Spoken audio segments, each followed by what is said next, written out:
Shalom Elohim, damai sejahtera kiranya menyertaimu. Mari kita mengawali pagi ini dengan beribadah, membaca, merenungkan firman Tuhan. Karena hidup kita adalah datangnya dari Tuhan, oleh sebab itu kita persembahkan untuk kemuliaan nama Tuhan. Sebelumnya mari kita berdoa. Allah yang Maha Kasih, kami bersyukur Tuhan telah bangunkan kami. Pagi ini kami ingin merenung sejenak. Biarlah renungan ini meneguhkan dan menguatkan kami, mendidik, mengajar dalam kebenaran Yesus. Dalam nama Tuhan Yesus kami berdoa.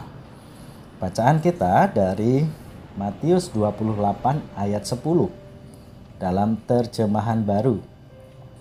Kata Yesus kepada mereka, "Janganlah takut. Pergi dan katakanlah kepada saudara-saudaraku supaya mereka pergi ke Galilea. Dan di sanalah mereka akan melihat aku." Bapak, Ibu, dan Saudara, berbahagialah kita membaca Alkitab, merenungkannya, melakukannya dalam kehidupan kita sehari-hari.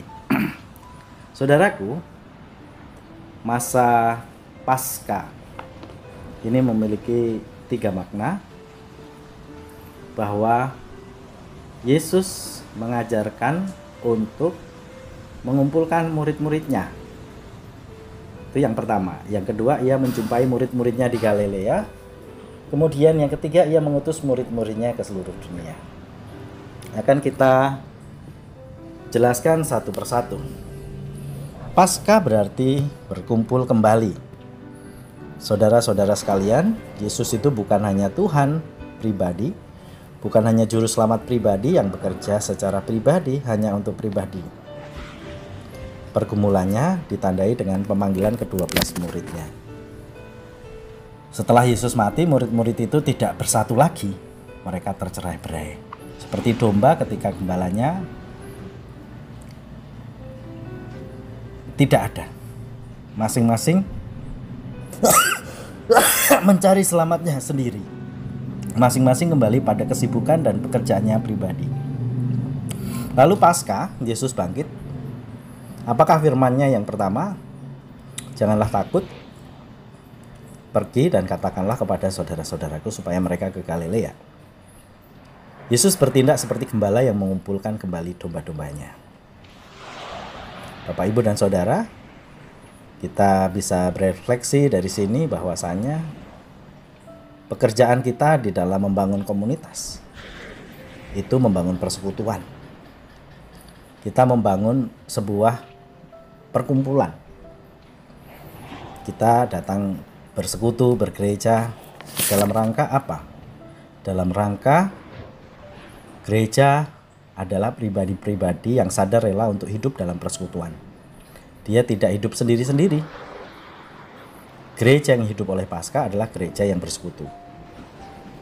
Itulah kita maknai bahwasanya setiap hari Minggu kita merayakan Paskah, merayakan persekutuan kembali. Yesus mengumpulkan kembali para murid yang tercerai-berai. Jadi, kalau kita mengucapkan selamat hari Minggu itu benar, bukan selamat hari Sabat. Kalau Sabat itu oleh orang Yahudi, kita masih hidup dalam tradisi Perjanjian Lama. Yang kedua, Paskah berarti berkumpul di Galilea. Saudaraku yang terkasih, mengapa Galilea? Apa artinya Galilea? Galilea lebih kita kenal karena perbedaan dengan Yerusalem. Galilea adalah daerah perkampungan yang miskin, sedangkan Yerusalem adalah kota kudus. Dan mengatakan Galilea, Yesus ini adalah, ayo kita memperhatikan tanah orang kafir. Berkumpul di Galilea artinya setelah Paskah, Yesus tidak membentuk sebuah persekutuan yang elit, kaya, makmur, alim, tetapi persekutuan yang peduli pada orang-orang yang menderita, peduli kepada orang-orang yang tidak layak dikasihi oleh Farisi pada waktu itu. Nah, saudaraku, mari saya mengajak kepada kita untuk membangun persekutuan,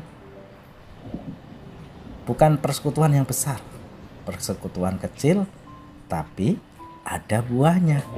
Buahnya adalah peduli kepada orang-orang yang kurang mampu, peduli pada orang-orang yang membenci kita, peduli kepada orang-orang disabilitas, different ability, peduli kepada orang-orang yang terpinggirkan. Yang ketiga, Paskah berarti pergi ke seluruh dunia. Segera setelah murid itu berkumpul di Galilea, Yesus membawa mereka ke sebuah bukit. Di sana Yesus mengutus mereka, pergilah jadikanlah semua bangsa murid. Abraham harus pergi, Musa harus pergi, Israel harus pergi. Dalam tradisi perjanjian lama, Israel harus meninggalkan tanah Mesir menuju Kanaan.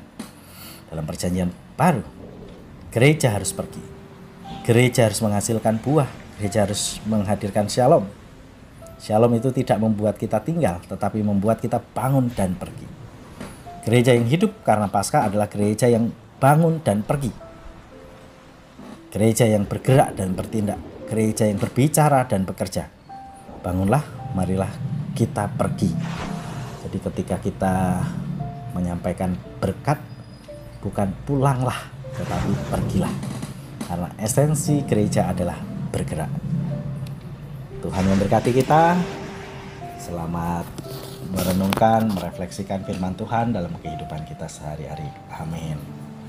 Mari kita berdoa. Kami bersyukur Tuhan menunjukkan kasih setia melalui karya penyelamatan di dalam Yesus. Ajarlah kami menjadi gereja yang tekun membangun persekutuan, tidak mudah goyah, tekun, peduli, memberikan hasil, manfaat, buah kepada orang-orang yang kurang mampu, disabilitas, terpinggirkan, dan tidak layak untuk dikasih. Ajarlah kami terus untuk bersyukur, mengandalkan Tuhan dalam kehidupan kami sehari-hari. Berkati kehidupan kami Tuhan, dalam nama Putra dan Roh Kudus kami berdoa. Amin.